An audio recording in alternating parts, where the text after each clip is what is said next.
Shalom, selamat pagi dan salam sejahtera bagi saudara yang dikasihi Tuhan. Dimanapun saudaraku berada, doa saya tetap sehat, baik, dan terus penuh pengharapan di dalam pengasihan Tuhan. Amin. Sebelum kita melanjutkan segala aktivitas, marilah kita meluangkan waktu untuk mendengar dan merenungkan firman Tuhan. Biarlah firman Tuhan mengajar, menuntun, dan memberi hikmat bagi kita untuk dimampukan menjalani kehidupan kita sepanjang hari ini dan mengajar kita untuk dapat melakukan segala pekerjaan baik seturut dengan kehendak Tuhan saja. Sebelum kita mendengarkan firman Tuhan, marilah kita bersyukur kepada Allah, kita berdoa. Terima kasih Tuhan untuk hari yang baru, berkat yang baru yang Tuhan berikan pada kami hari ini. Tuhan, di pagi ini kami datang ke hadirat-Mu untuk mengangkatkan pujian syukur kami atas segala kebaikan dan kemurahan hati Tuhan menyertai hidup kami. Dan kami terus menyerahkan hidup ini, sehingga sepanjang hari ini dan sepanjang kehidupan kami, Engkau selalu menolong dan memberkati kami. Sebentar kami mau mendengarkan firman-Mu. Ajarlah kami Tuhan untuk mengerti. Terangilah hati dan pikiran kami, sehingga firman-Mu boleh bekerja dengan leluasa, menuntun, mengajar kami untuk dapat menjalani kehidupan ini seturut dengan kehendak-Mu. Dan firman Tuhan menguatkan kami untuk terus penuh pengharapan di dalam penyertaan kasih Tuhan. Berfirmanlah Engkau ya Tuhan, sebab kami telah siap mendengar. Kasih karunia dan damai sejahtera dari Allah Bapa Tuhan kita dan dari anaknya Tuhan Yesus Kristus dan Roh Kudus menyertai saudara sekalian. Amin. Firman Tuhan untuk kita pada hari ini yang ditetapkan menurut Almanak HKBP Sabtu 4 Maret 2023 tertulis dalam kitab Markus 2 ayat 27. Saya akan bacakan bagi kita dalam bahasa Batak dan bahasa Indonesia. Dungi di dogma tunasida, alani jolmaido ubahen nadia turhon arisabat, dang alani arisabat ubahen naditopa jolmai. Lalu kata Yesus kepada mereka, hari Sabat diadakan untuk manusia, dan bukan manusia untuk hari Sabat. Demikianlah pembacaan firman Tuhan. 6 hari lamanya Allah bekerja, menciptakan langit dan bumi beserta segala isinya. Pada hari yang ketujuh Allah beristirahat. Allah juga perlu berhenti dari segala pekerjaannya. Dan inilah yang diajarkan kepada kita untuk berhenti pada hari ketujuh. Kita diberi hari-hari begitu banyak, waktu yang begitu panjang untuk melakukan segala sesuatu pekerjaan setiap hari. Oleh sebab itu Allah mengaturkan satu hari untuk kita beristirahat, satu hari untuk kita merenungkan kehidupan kita dan bersyukur kepada Allah. Karena Tuhan tahu saudara, bahwasanya kita bukanlah robot yang mampu bekerja siang dan malam tanpa henti. Itulah sebabnya Tuhan memberikan hari Sabat bagi kita sebagai hari perhentian dari segala pekerjaan kita. Tentu kalau dikatakan hari perhentian dari segala pekerjaan, bukan berarti hidup kita tidak melakukan apa-apa pada hari itu. Inilah yang ditafsirkan dan yang dijalani oleh orang-orang Farisi di dalam menjalankan keagamaannya.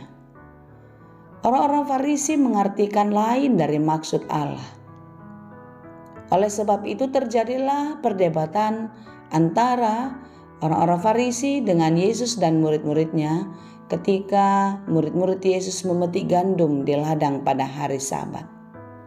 Saudara yang dikasihi Tuhan, setelah bekerja pada hari-hari yang diberikan Tuhan, ya kita katakanlah dari hari Senin sampai hari Sabtu, kita bekerja siang dan malam untuk mencari segala sesuatu yang kita perlukan bagi kehidupan kita. Kita perlu 1 hari untuk beristirahat, 1 hari untuk memulihkan kembali tubuh jasmani dan rohani kita. Tetapi kita boleh melihat hari-hari sepertinya kurang banyak bagi banyak orang. Selalu mencari dan mencari apa yang diperlukan. Manusia sering sekali tidak merasa puas, sering sekali tidak merasa cukup dengan apa yang dimiliki, sehingga pada hari ke-7, ya kalau hari ini hari ke-7 bagi kita adalah hari Minggu untuk kita merefresh kembali kerohanian kita, mengistirahatkan tubuh kita agar kembali beroleh kekuatan dan semangat yang baru pada hari berikutnya di dalam melakukan segala pekerjaan. Saudaraku yang dikasihi Tuhan, dari renungan ini kita bisa melihat bahwasanya Yesus tidak membatalkan hari Sabat. Yesus tidak membatalkan hari di mana kita harus beristirahat secara jasmani. Apalagi membuat itu tidak berlaku di dalam kehidupan. Justru Yesus meletakkan fungsi yang sebenarnya bagi seluruh umat manusia. Bagaimana kita menjalani kehidupan dan bagaimana kita mensyukuri hidup ini adalah berkat Tuhan. Oleh karena itu saudara yang dikasihi Tuhan, firman Tuhan pada hari ini dikatakan hari Sabat diadakan untuk manusia, bukan manusia untuk hari Sabat. Artinya dari 7 hari Tuhan menyiapkan 1 hari bagi kita untuk beristirahat, untuk merenung, untuk mensyukuri berkat Tuhan di dalam kehidupan kita. Bukan berarti kita tidak melakukan apa-apa, terutama tidak melakukan kasih di dalam kehidupan. Sangat jelas saudaraku yang dikasihi Tuhan, perintah Allah untuk menguduskan hari Sabat adalah supaya kita mengingat Sang Pencipta, supaya kita terus bersyukur kepadanya. Sebagai tanda syukur kita kepada Allah, tentu kita mau diajar untuk melakukan kehendak-Nya.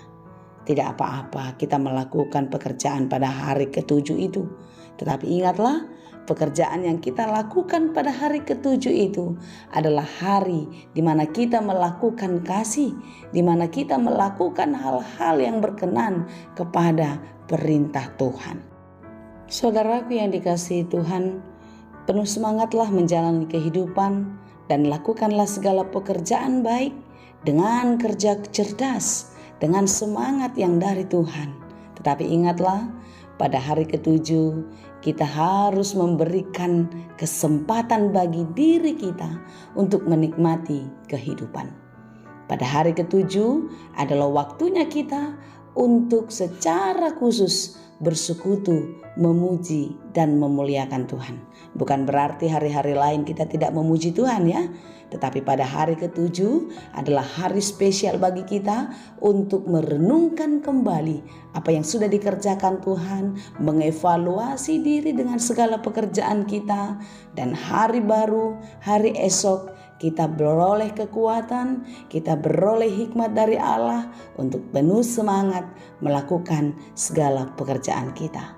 Hari Sabat diberikan adalah hari untuk kita, bukan kita untuk hari itu. Oleh karena itu saudaraku, marilah kita menikmati segala sesuatu yang diberikan Tuhan sebagai ciptaan, sebagai anugerah yang boleh kita pakai di dalam kehidupan ini. Dan biarlah semuanya itu kita pakai untuk kemuliaan Tuhan saja. Tuhan Yesus memberkati. Amin. Terima kasih Tuhan untuk firman-Mu. Kami diingatkan untuk kembali kepada Tuhan, untuk kembali mensyukuri segala berkat-Mu. Ajari kami Tuhan untuk melakukan setiap perintah-Mu dengan baik, dan biarlah di dalam melakukan perintah Tuhan, nama Tuhan kami permuliakan. Berkati kami hari ini, dan biarlah hidup kami selalu di dalam damai sejahtera-Mu. Dalam Yesus kami berdoa. Anugerah Tuhan kita Yesus Kristus, kasih karunia Allah Bapa, dan persekutuan Roh Kudus itulah kiranya yang menyertai dan memberkati kamu sekalian. Amin.